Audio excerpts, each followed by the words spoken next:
ഞങ്ങളുടെ വെളിനാടിന്റെ പ്രാന്തപ്രദേശങ്ങളിലും ഹൃദയഭാഗങ്ങളിലൂടെ നമുക്കൊരു കടന്നുകയറ്റം നടത്താം.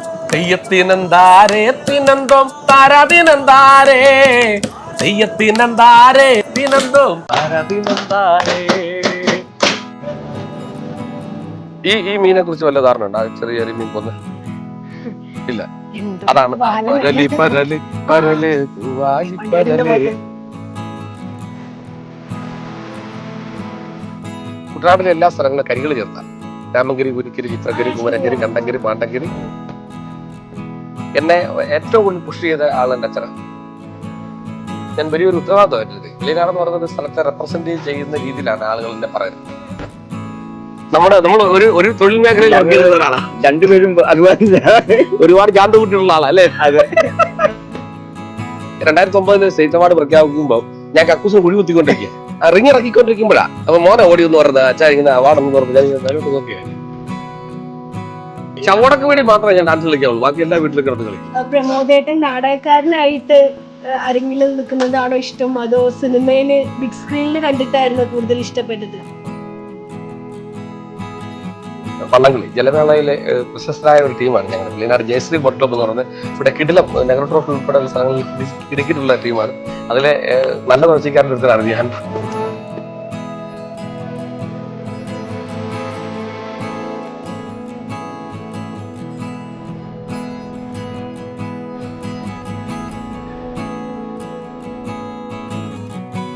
ഞാനിപ്പോ നിൽക്കുന്നത് വെളിയനാടാണ്, കുട്ടനാടിന്റെ ഹൃദയഭാഗത്ത്. വെളിയനാട് എന്ന് കേൾക്കുമ്പോൾ നാടകവേദിയിലാണെങ്കിലും സിനിമയിലാണെങ്കിലും എനിക്ക് ഒരേ ഒരു പേരേ അറിയുള്ളൂ.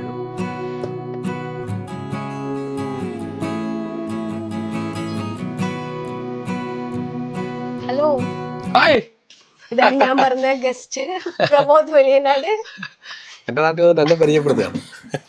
കഴിഞ്ഞ വർഷം ഞാൻ കാണുന്നത് ചേട്ടന് സ്റ്റേറ്റ് അവാർഡ് കിട്ടിയ ദിവസമാണ്. സത്യം സത്യം. ഈ വർഷതാ കലാഭവമണി പുരസ്കാരം കിട്ടിയ ദിവസം.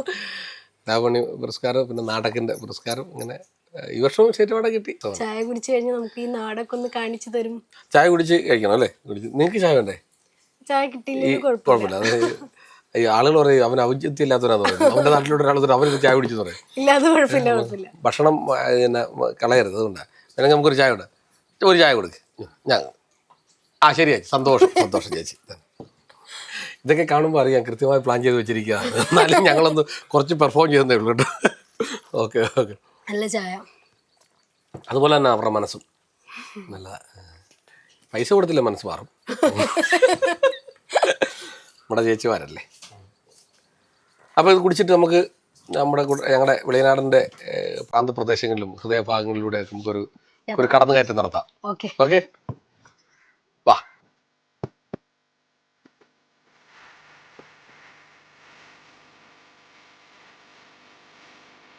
വള്ളംകളി എനിക്കൊരു ഹരമായിരിക്കും. വള്ളംകളി എന്ന് പറഞ്ഞാൽ കുട്ടനാടിന്റെ ഒരു സ്വകാര്യ അഹങ്കാരമാണ്. അപ്പൊ ഇവിടുത്തെ ഈ മലപ്പുറംകാർക്ക് ഫുട്ബോൾ പോലെ, ഈ നെന്മാറ പൂരം പോലെ പാലക്കാടുകാർ, കണ്ണൂർക്കാർക്ക് തെയ്യം പോലെ, അങ്ങനെ കുട്ടനാട്ടുകാരുടെ പൂരമെന്നോ യുദ്ധമെന്നോ ഒക്കെ പറയാം. ഒരു നാടിന്റെ പേരിനെ ലോകമെമ്പാടും എത്തിക്കാൻ വേണ്ടി ഒരു സംഘം ആളുകൾ, അതായത് ഒരു നാടിന്, ഇപ്പോൾ വെളിനാട് എൻ്റെ ക്ലബിൻ്റെ ഒരു പറഞ്ഞ പോലെ വെളിനാട് ജയശ്രീ ബോട്ട് ക്ലബ് എന്നാണ്.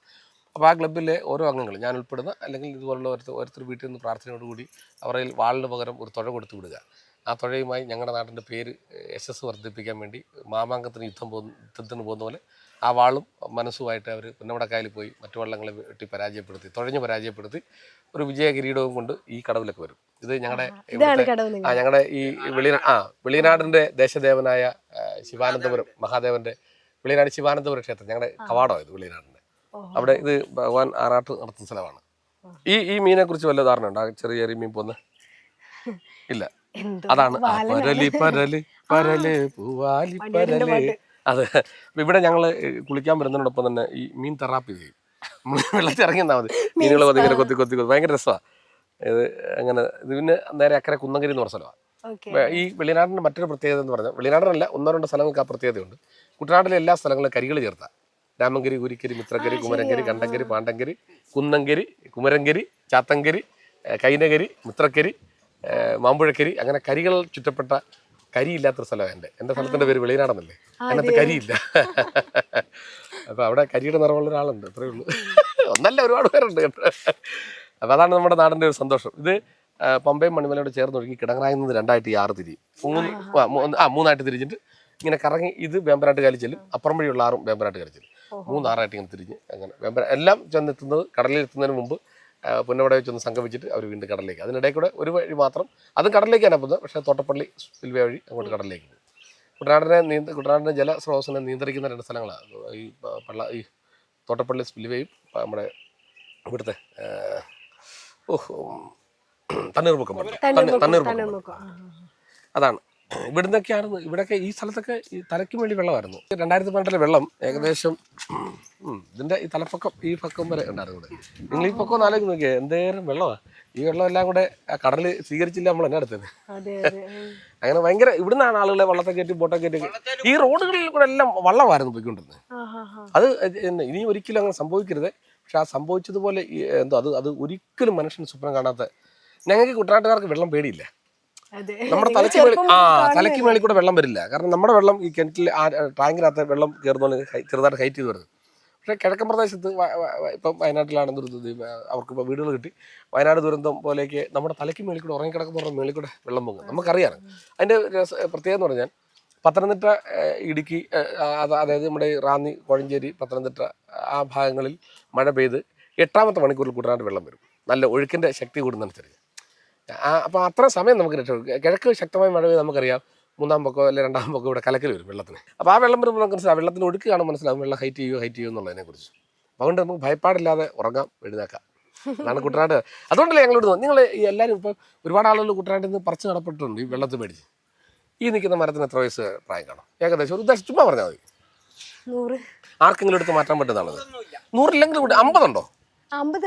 അല്ല, നിൽക്കുന്ന ഇവിടുത്തെ തെങ്ങുകൾ, മരങ്ങളൊക്കെ. ഈ തെങ്ങുകൾക്കൊക്കെ ഇവിടെ ജീവിക്കാൻ പിന്നെ അങ്ങോട്ടും ഇങ്ങോട്ടും മാറാൻ പറ്റും. നമുക്ക് ജീവിച്ചാൽ എന്താ പ്രശ്നം? ഇവിടുന്ന് അങ്ങോട്ടൊന്നും മാറാൻ പറ്റില്ല. വെള്ളം പൊങ്ങുമ്പോൾ അതിനകത്ത് അപ്പോൾ അതിൻ്റെ കാരണം അതിജീവിക്കാൻ പഠിക്കുക. അപ്പോൾ ഇവിടെ അങ്ങനെ എല്ലാത്തിനെയും അതിജീവിക്കാൻ പ്രാപ്തിയുള്ള ഒരു ജനസമൂഹമാണ് കുട്ടനാട്. ഈ ഞാൻ പറഞ്ഞ ഈ പാടങ്ങളൊക്കെ ഇവിടുത്തെ മിക്ക പാടങ്ങളും മട വീണ് പോയിട്ടുണ്ട്. അത് കർഷകരുടെ സ്വപ്നങ്ങളിലേക്ക് മേലല്ല വെള്ളം വീടുന്നത്. അപ്പോൾ ഇഞ്ചം വെച്ച് വീണ്ടും പറ്റിക്കും. ചക്രം ഉണ്ടായിരുന്ന കാലത്ത് ചക്രം ചവിട്ടി വീണ്ടും പറ്റിക്കും. സാങ്കേതിക വിദ്യയൊക്കെ വളർത്തുന്നതിന് മുമ്പും ഇവിടെ കൃഷി ചെയ്തത്. അതിനുശേഷം വീണ്ടും സ്വപ്നങ്ങളിലേക്ക് നടന്നു നിൽക്കുകയും ആ സ്വപ്നത്തിന് വിളകളുണ്ടാക്കുകയും ആ വിളകൾ കൊണ്ട് ആ വിള ഒരു വലിയ ധാന്യമായി മാറുകയും അത് ലോകത്തിന് മുഴുവൻ ഭക്ഷണം കൊടുക്കുന്നവരാണ് കുട്ടനാട്ടുകാർ. ചെറിയ കക്ഷികളല്ല. ഇനി നമ്മൾ പോകാൻ പോകുന്നത് നിങ്ങളുടെ നാട്ടിൽ നിന്ന് ഞങ്ങളുടെ നാട്ടിലേക്ക് ഒരു സാധനം കയറ്റുമതി ചെയ്യുന്നുണ്ട്. അല്ലേ പറയട്ടെ, ഈ മനുഷ്യനെ കൂടെ ഒന്ന് പരിചയപ്പെടുത്തില്ലേ? ഇത് ഞങ്ങളുടെ നാട്ടിൽ നിന്ന് ആദ്യ കാലങ്ങളിൽ വിദേശ യാത്ര നടത്തി. വിദേശ യാത്ര എന്ന് പറഞ്ഞാൽ ചെറിയ കാലത്തില്ല, നമ്മുടെ യുദ്ധത്തിന്റെ സമയത്തല്ലേ ഏട്ടാ? സദ്ദാം ഹുസൈന്റെ യുദ്ധത്തിന്റെ അന്ന് ഞാൻ സൗദി അറേബ്യയിൽ ജോലി ചെയ്തിട്ടുണ്ട്. 14 കൊല്ലം ഞാൻ ഇവിടുത്തെ ആദ്യകാല നമ്മുടെ ഓർമ്മയിലുള്ള അതിന് മുമ്പോട്ടുണ്ടാകും. പക്ഷേ അച്ഛന്റെ കൂട്ടാണ് കേട്ടോ, അച്ഛന്റെ അനിയന്റെ കൂട്ടാണ്. അതെ. അപ്പൊ ഇപ്പൊ പുള്ളി നമ്മുടെ ആളുകളെ അക്കരയ്ക്ക് ഇറക്കുകയും അവിടെയുള്ള ആളുകളെ ഇക്കരയ്ക്ക് ഇറക്കി കിടക്കുന്ന വീട്ടിലെ കാര്യം വെറുതെ ജീവിക്കാൻ നല്ല മാർഗമുള്ള മനസ്സിലാണ്, കുഴപ്പമൊന്നുമില്ല ആളല്ല കേട്ടോ. പുള്ളിയുടെ സന്തോഷം ഇതാ. അപ്പൊ ഇവിടെ വരുന്നല്ല ഈ പുള്ളിയുടെ സൗഹൃദങ്ങളാ. ആ സൗഹൃദങ്ങൾ വരുന്ന സ്ഥലത്തേക്കാണ് പോകുന്നത്. നമ്മൾ ഇപ്പൊ പോകുന്ന എങ്ങോട്ടാന്നറിയോ? എവിടാ? ഷാപ്പിലോ? ഞങ്ങള് അങ്ങോട്ട് നടക്കാം. വരുന്ന ഡ്യൂട്ടിയിലായിരിക്കും. ഓക്കെ, ഞങ്ങളപ്പോ അവിടെ നിങ്ങളുടെ കക്ഷികളും നമ്മുടെ വേണ്ടപ്പെട്ടവരും കൂടെ കേട്ടോ. ഓക്കെ, ശരി. തെയ്യത്തിനെന്താരേ തിനന്തോം താരാതിനെന്താരേ, തെയ്യത്തിനെന്താരേ തിനന്തോം താരാതിനെന്താരേ, തെയ്യത്തിനെന്താരേ തിനന്തോം താരാതിനെന്താരേ, തെയ്യത്തിനെന്താരേ തിനന്തോം താരാതിനെന്താരേ, നിലം വെളുത്തേ തിനന്തോം തിനന്തോം നിലം വെളുത്തേ തിനന്തോം പാലുവം പൊന്തിമാരി, നാളെ നടിച്ചിലാണേ തിനന്തോം കല്ലട 15, നാളെ നടിച്ചിലാണേ തിനന്തോം കല്ലട 15. താരാ തെയ്യത്തിനെന്താരേ തിനന്തോം താരാതിനെന്താരേ, തെയ്യത്തിനെന്താരേ തിനന്തോം താരാതിനെന്താരേ, തിനന്തോം താരാതിനെന്താരേ, തിനന്തോം താരാതിനെന്താരേ. അടിപൊളി. ഇതൊക്കെ പ്രമോദേട്ടന്റെ സുഹൃത്തുക്കളും അച്ഛന്റെ സുഹൃത്തുക്കളും ഒക്കെയാണ്. ശരിക്കും എന്റെ സുഹൃത്തുക്കളെക്കാട്ടിൽ കൂടുതൽ എന്റെ അച്ഛന്റെ സുഹൃത്തുക്കളാണ്. എന്റെ അച്ഛന്റെ സുഹൃത്തുക്കള്, അച്ഛന്റെ അനിയന്റെ സുഹൃത്തുക്കൾ. എന്റെ അച്ഛൻ അദ്ദേഹം മേസ്തിരി പണിയാറാണ്, എന്റെ അച്ഛൻ മേസ്തിരി പണിയാറായിരുന്നു. ഇതെല്ലാം എനിക്ക് ഏറ്റവും വേണ്ടപ്പെട്ട എന്റെ കൂട്ടുകാരന്മാരുടെ ഫാദറൊക്കെയാണ്. പിന്നെ ഇത് അച്ഛൻ്റെ അനിയൻ്റെ കൂട്ടുകാരാണ്. ഇത് അളിയൻ എന്നും ഞാനും ഒന്നിച്ച് കിണറിനും കക്കൂസിനും കുഴി കുത്തിയിട്ടുള്ള അല്ലേ റിങ്ങിൻ്റെ പണി, ഞങ്ങൾക്ക് റിങ്ങിൻ്റെ പണിയായിരുന്നു. അപ്പോൾ റിങ്ങിൻ്റെ പണി അളിയൻ എന്നാ ഞാനും അളിയനോട് പണി അളിയൻ ശരിക്കും എടുത്താറില്ല, പന്തളക്കാരനാണ്. നമ്മുടെ ഒരു പെങ്ങളെ കല്യാണം കഴിച്ച് ഇവിടെ താമസിക്കുക. അപ്പോൾ അച്ഛച്ചിയുടെ ഏറ്റവും അടുത്ത ഇൻറ്റിമേറ്റ് അച്ഛൻ ഈ ഭൂമിയിൽ നിന്ന് പോകുന്നത് വരെ അച്ഛൻ്റെ കൂടെ മെയ്ക്കാട് പണിക്കൊക്കെ നിന്നിരുന്ന ആളാണ്. അപ്പോൾ ഞങ്ങളെന്നോട് റിങ്ങിൻ്റെ പണിക്ക് പോകുന്നത് അല്ലേ പറയലേ അങ്ങോട്ട്. അതുപോലെ തന്നെ ചേട്ടനെ കുറിച്ച് പറയാതിരിക്കാൻ, ചേട്ടനെ കുറിച്ച് പറഞ്ഞാലേ എൻ്റെ ചെറുപ്പത്തിൽ ഞാൻ എന്താ പറയുക, നമ്മൾ നിക്കർ യൂണിഫോം ഒക്കെ ആകുന്ന കാലത്ത് നിക്കറൊക്കെ ഇട്ട് നടക്കുന്ന കാലത്ത്, ഇപ്പം നിക്കറില്ലെന്നല്ല ചോദിക്കും, മറ്റേ നിക്കർ നമ്മുടെ ഈ ചെറുപ്പത്തിൽ 4-5 പഠിക്കുന്ന സമയത്ത്, ആ സമയം മുതൽ ഒരു 2-3 മാസം മുമ്പ് വരെ എനിക്ക് അത്യാവശ്യമുള്ള ഡ്രസ്സുകളൊക്കെ തയ്ച്ചു തരുന്ന ആളാണ് ഞങ്ങളുടെ ഇവിടുത്തെ തയ്യക്കാരന് പറഞ്ഞ പുള്ളി ചെറുതാക്കല, പുള്ളി കൂട്ടിപ്പിടിപ്പുകാരനാണ്. മുറിച്ചു പോകുന്ന തുണികളെല്ലാം കൂട്ടിച്ചേർത്ത് വിടുന്ന ആളാണ്. ചേട്ടൻ്റെ ഇവിടുത്തെ പ്ലംബിങ് വയറിങ് ഒക്കെ ആയിട്ട് ബന്ധപ്പെട്ട് കിടക്കുന്ന ഇവിടുത്തെ ഒരാളാണ്. ഹായ് ചേട്ടൻ, അദ്ദേഹത്തിൻ്റെ പേര് എൻ്റെ അച്ഛൻ്റെ അനിയനാണ്, അനിയൻ്റെ സുഹൃത്താണ്. ഞങ്ങൾ ഒന്നിച്ച് പണ്ട് ഭജനപ്പാട്ടൊക്കെ പാടി നടന്ന ആളുകളാണ് അല്ലേ ഏട്ടാ? രജികുമാർ എന്നാണ്. രജികുമാർ നമ്മുടെ ഭയങ്കര നമ്മളെ എന്തെങ്കിലുമൊക്കെ ആകണമെന്ന്, അല്ലെങ്കിൽ നമ്മുടെ നാട്ടിൻപുറത്തെ സാധാരണ സ്വപ്നങ്ങൾ കണ്ടു കിടന്ന് സാധാരണ കൂലിവേലകളൊക്കെ ചെയ്ത് ജീവിക്കുന്നതാണ്. പക്ഷെ അവരുടെയൊക്കെ മനസ്സിൽ എന്നെ പോലെ ഒരാളിങ്ങനെ വന്നപ്പോൾ നമ്മൾ എങ്ങനെ അവർക്ക് പ്രോത്സാഹിപ്പിക്കാൻ പറ്റുമോ ആ രീതിയിലെല്ലാം അവർ പ്രോത്സാഹിപ്പിക്കുന്ന ആളുകളാണ്. ശരിക്കും ഇവരെ പോലുള്ള എന്നോട് പലരും ചോദിച്ചിട്ട് ഇപ്പോൾ അതെ ഇപ്പം ഇങ്ങനെയൊക്കെ ആയില്ലേ, ആളുകളൊക്കെ അറിയാനൊക്കെ തുടങ്ങി, ഇങ്ങനെയൊക്കെ എന്താ ഇവിടെ തന്നെ എന്ന് പറയും. ഇവിടെ തന്നെ നിൽക്കുന്നതിൻ്റെ ചില ചേതോ വികാരങ്ങൾ ഇതൊക്കെ നമ്മളിവിടെ പിടിച്ചിരുന്ന നന്മയുള്ള മനുഷ്യർ. എനിക്കൊരു കാര്യം ഉറപ്പ്, ഈ വെള്ളിനാട് പഞ്ചായത്ത് എന്ന് പറഞ്ഞാൽ 13 വാർഡാണ്. 13 വാർഡിൽ ഏതെങ്കിലും ഒരു വാർഡിൽ ഞാൻ അറിയാതെ വീട് കമന്ന് കിടന്നാൽ ഒരാളെങ്കിലും എന്നെ തിരിച്ചു കിടക്കും.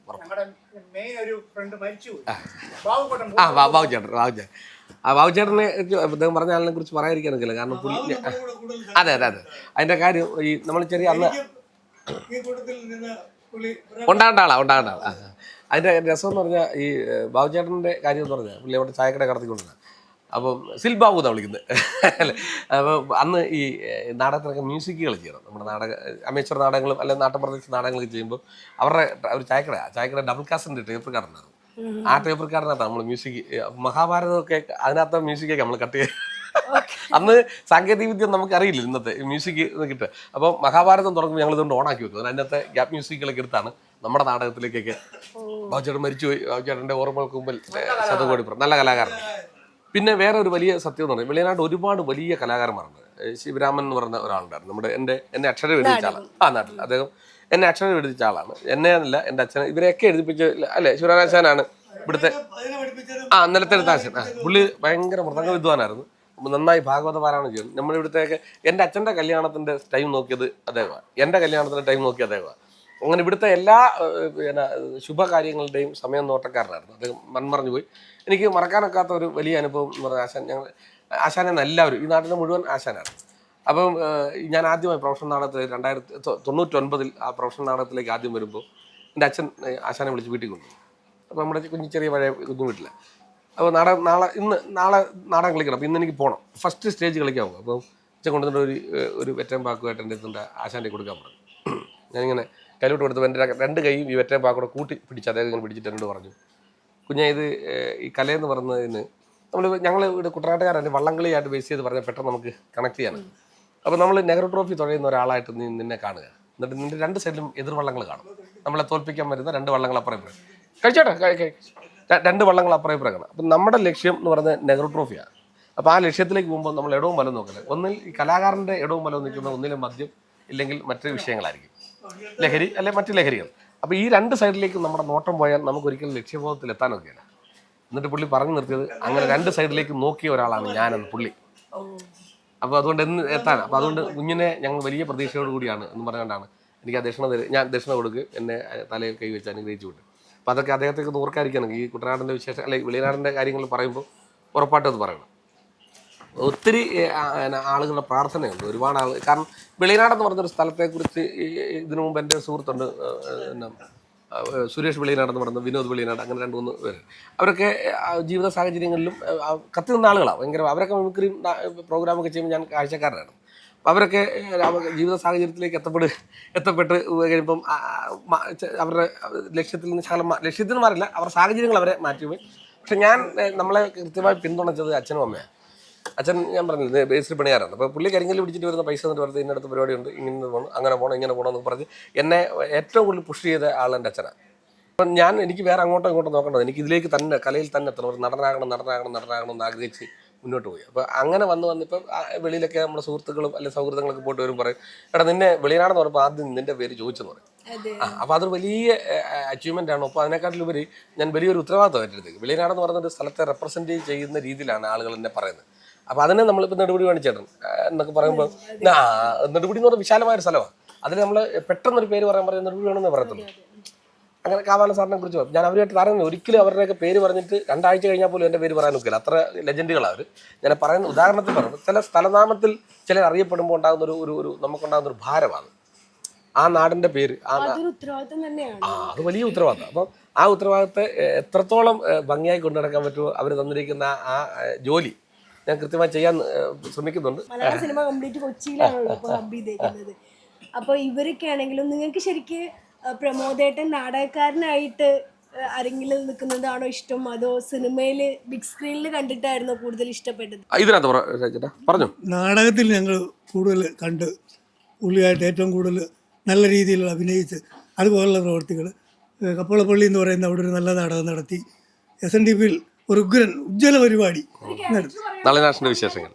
നളിനാഷിന്റെ വിശേഷങ്ങൾ നാടകം കുന്നംകുരിക്കിൽ ഞാൻ 100 വയസ്സുള്ള ആളാണ്. അന്നേരം ഞാനുണ്ട്. അതുകൊണ്ട് ഇവിടെ എല്ലായിടത്തും നാടകത്തിന് പുള്ളിയുടെ കാണാൻ ഞങ്ങൾ പോയിരിക്കും. നാട്ടുകാരൻ്റെ ഒരു ഏറ്റവും വലിയ വിശേഷമാണ് അത്. അപ്പോൾ അവരെ നമുക്ക് ഒരിക്കലും മറക്കാനാകത്തില്ല.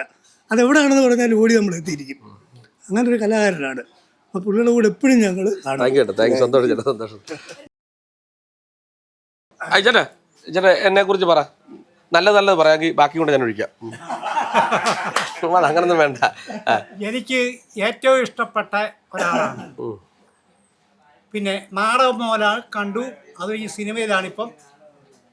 നാടകമാണെങ്കിലും സിനിമയാണെങ്കിലും എനിക്ക് ഏറ്റവും കൂടുതൽ ഇഷ്ടം ഒരു നാടകത്തിൽ, ഞാൻ ഈ പള്ളി വെച്ച് കണ്ട നാടകത്തിലും രാമങ്കരി അമ്പലത്തിൽ വെച്ച് കണ്ട നാടകത്തിലും മിനിറ്റിനകം ഈ പെട്ടെന്ന് വേഷം മാറി വരുന്ന ആ രംഗം എൻ്റെ അത് ചെയ്യിപ്പിച്ചു പോയി. കാര്യം ഒരാൾ ഇത്ര പെട്ടെന്ന്, അപ്പം അത് ഞാൻ ഓർക്കും ഇതിൻ്റെ ഉള്ളിൽ മൊത്തം എടുത്തിട്ടിരിക്കുകയാണോ. പെട്ടെന്ന് ആ രംഗത്ത് വരാനുള്ള കഴിവുണ്ട്. പ്രത്യേകിച്ച് ഈ പള്ളിയിൽ നാടകം നടത്തിയ അതിനകത്ത് ഈ പതക്കം നഷ്ടപ്പെടുന്ന ഒരു ഭാഗമുണ്ട്. ആ പതക്കം നഷ്ടപ്പെട്ടേച്ച് വരുമ്പോൾ അതിനകത്ത് വരുന്ന വേഷത്തിൽ ആടി ഒരു ഷർട്ട് വിട്ട് അത് വേഷം മാറി വന്നതാ. ആ രംഗമൊക്കെ അത് നമുക്ക് ശ്രദ്ധിച്ചു നോക്കിയാലേ ഈ ആള് തന്നെയാണെന്ന് അറിയാൻ പറ്റുള്ളൂ. അങ്ങനെയൊക്കെ എനിക്ക് എൻ്റെ അനുഭവത്തിൽ എനിക്ക് വളരെ ഇഷ്ടമാണ് ഇങ്ങനെയുള്ള കാര്യങ്ങൾ. അത് ചേട്ടൻ പറഞ്ഞത് കാഞ്ഞിരപ്പള്ളി അമലയുടെ മനസാക്ഷിയുള്ള സാക്ഷി എന്ന് പറഞ്ഞ നാടകത്തിൽ അതില് പോച്ചേട്ടാ എൻ്റെ കൃത്യമായ അളവ് കയ്യിലുള്ള ഒരാളായത് അല്ലേ. ഇന്നലെ ചേട്ടൻ പറഞ്ഞ പോലെ മലയാള സിനിമയുടെ അളവ് മുഴുവൻ എൻ്റെ കയ്യിലാന്ന് പറയുന്ന പോലെ അല്ലേ. എപ്പോൾ തുടങ്ങിയ പരിപാടി ചെയ്ത് നമ്മൾ കാണാൻ തുടങ്ങിയിട്ട് എനിക്ക് തോന്നുന്നു 30 വർഷമായിട്ടുണ്ട്. അച്ഛൻ്റെ ഫ്രണ്ട് 30 വർഷമായിട്ടുണ്ട്. എനിക്ക് എൻ്റെ 30 വർഷത്തിൽ കൂടുതലായിട്ടുണ്ട് കേട്ടോ. എനിക്ക് 48ആയി. അപ്പം ചെറുപ്പം എന്നെ കൊണ്ട് വരുന്ന തയ്പ്പിക്കാൻ അളവെടുക്കാനൊക്കെ വരുന്നത് 45 വർഷമായിട്ട് ഇവിടെ. അപ്പൊ ശരിയാ 30 മുകളിലായിട്ടുണ്ട്. എനിക്ക് കൃത്യമായിട്ട് ഓർക്കുന്നില്ല. ഓക്കെ, ഇനിയിപ്പോ എനിക്ക് കുറച്ചുകൂടെ കൂടുതൽ സംസാരിക്കാനുള്ള എൻ്റെ പ്രിയപ്പെട്ട അളിയനോടാ. നമ്മൾ ഒരു തൊഴിൽ മേഖലയിൽ വർക്ക് ചെയ്തിരുന്ന ഒരാളാണ്. രണ്ടുപേരും അതുപോലെ ഒരുപാട് ചാന്ത കൂട്ടിയുള്ള ആളാ അല്ലേ. അതെ, ചാന്ത കൂട്ടുകയും കുഴിച്ചിറങ്ങുകയും ചെയ്തു. എത്ര ഇറങ്ങി അല്ലേ, എത്ര ഇറങ്ങി. ഈ കുട്ടനാട്ടിലെ നമ്മുടെ വെളിനാട്ടെ പകുതി ആളുകളും കക്കൂസി പോകുന്നത് നമ്മുടെ കക്കൂസില്ല. കുഞ്ഞതിന്റെ വലിയ രസം എന്ന് പറഞ്ഞാൽ എന്റെ 2009 സ്റ്റേറ്റ് അവാർഡ് പ്രഖ്യാപിക്കുമ്പോൾ ഞാൻ കക്കൂസിന് കുഴി കുത്തിക്കൊണ്ടിരിക്കുക.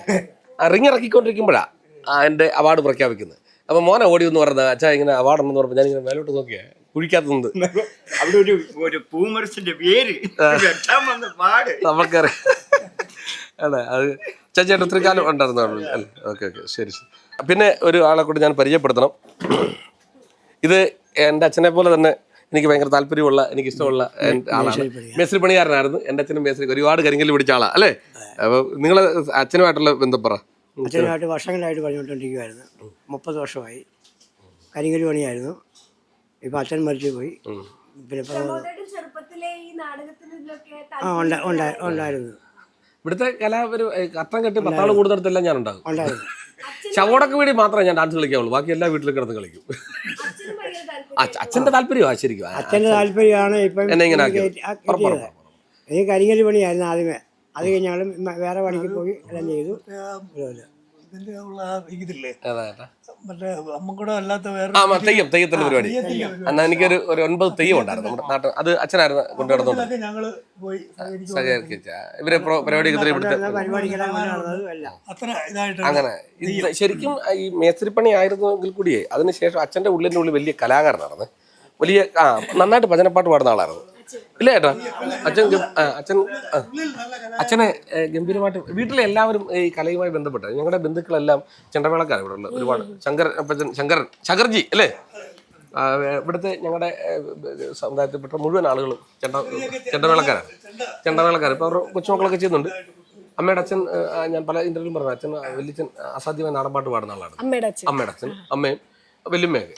പിന്നെ അച്ഛൻ്റെ അച്ഛനും അമ്മയുടെ പ്രത്യേകത എന്ന് പറഞ്ഞാൽ ഈ അവർക്ക് കൈയെത്താവുന്ന ദൂരത്ത് കഥകളി കൊണ്ട് അവർ പോയിരിക്കും. രണ്ടുപേരും വൈകുന്നേരം ആകുമ്പോൾ ഇവിടെ 3-4 കക്ഷികളുണ്ടാകും. ഈ ഇപ്പം പറഞ്ഞ ശിവരാമനാശാന് അവരുടെ പ്രായക്കാരുള്ള ശ്യാമളച്ചൻ്റെ അച്ഛൻ ശിവരാം ചേട്ടൻ ഇവരെല്ലാം കൂടെ പെരുന്നേമ്പലത്തിൽ മിക്ക ദിവസങ്ങളിലും കഥകളി. അപ്പോൾ ഇവർ ഗ്രൂപ്പായിട്ട് പോകും. പിന്നെ ആദ്യമായി കഥകളി എന്ന് പറഞ്ഞാൽ നമ്മുടെ നല്ലൂത്രക്കാവ് എന്ന് പറഞ്ഞ ക്ഷേത്രമുണ്ട്. അങ്ങനെ അപ്പനപ്പന്മാരെയൊക്കെ ഇരുത്തിയിരിക്കുന്ന സ്ഥലം എന്ന് വിശ്വസിക്കുന്ന സ്ഥലമാണ്. വലിയ ദേവീക്ഷേത്രമാണ്. അവിടെ പണ്ട് കഥകളി ഉണ്ട്. ആദ്യമായിട്ട് എന്നെ കഥകളി എന്ന് പറഞ്ഞിട്ട് അവരിങ്ങനെ കിടക്കുക കിടന്നിങ്ങനെ പച്ച ഈ കത്തി ഇതൊക്കെ വെക്കുന്ന വേഷഭൂഷാദികളാണ്. എന്നെ ഇങ്ങനെ പച്ച കുത്തുന്ന മറ്റേ ഇതൊക്കെ ചുട്ടിയൊക്കെ വെക്കുന്ന കാണിക്കുന്ന വെല്ലിച്ചനാണ് ഇങ്ങനെ കാണിച്ചാൽ അതങ്ങനെയാണ് ഇങ്ങനെയാണെന്ന് പറഞ്ഞിട്ട്. എന്നിട്ട് ആ കഥകളി കഴിഞ്ഞിട്ട് ഞാൻ അവിടെ നിന്ന് ആ ചുറ്റി പൊളിക്കുമല്ലോ അവർ, അത് പേപ്പറും മുറിക്കൊണ്ട് വീട്ടിൽ പോന്ന കൗതുകത്തിന് ആ പേപ്പറിൻ്റെ അന്നത്തെ. അപ്പം അങ്ങനെ ഈ കലയോട് ഭയങ്കരമായി ഇഴുകി ചേർന്ന് നടക്കുന്ന ഒരു ഇതാണ്. പിന്നെ അതിനെക്കാട്ടിലും ഒപ്പം തന്നെ വള്ളംകളി ജലമേളയിലെ പ്രശസ്തരായ ഒരു ടീമാണ് ഞങ്ങൾ. വെളിനാട് ജയശ്രീ ബോട്ട് ക്ലബ്ബ് എന്ന് പറയുന്നത് ഇവിടെ കിടിലം നെഹ്റു ട്രോഫി ഉൾപ്പെടെയുള്ള സ്ഥലങ്ങളിൽ കിടുക്കിയിട്ടുള്ള ടീമാണ്. അതിലെ നല്ല തുഴച്ചിക്കാരിലൊരുത്തനായിരുന്നു ഞാൻ. അച്ഛനും അച്ഛൻ്റെ അനിയനും വള്ളത്തിൽ ഇടികാരായിരുന്നു, താളക്കാരായിരുന്നു. ഇപ്പം ഞാൻ ചെറിയ പാട്ടും താളമൊക്കെ ആയിട്ട് വള്ളത്തോട്ട് തുഴയാൻ പറ്റത്തില്ല. പണ്ടത്തെ തുഴ കാണുമ്പോൾ നമുക്ക് തുഴയാണ്. ഇപ്പോൾ തുഴ കണ്ടാൽ പേടിച്ചു. 9 ഇഞ്ച് വീതി തുഴയ്ക്ക് തന്നെ വലിയ വീതിയൊക്കെ ആയി. അപ്പം അങ്ങനെ എല്ലാ മേഖലയിലും സജീവമായി നിൽക്കുന്നൊരു സ്ഥലമാണ് എൻ്റെ വെളിനാട്.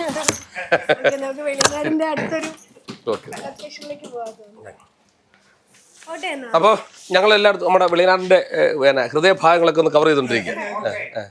ഇപ്പം ഇതിലെ വരാം അല്ലയാ? ഓക്കെ ശരി.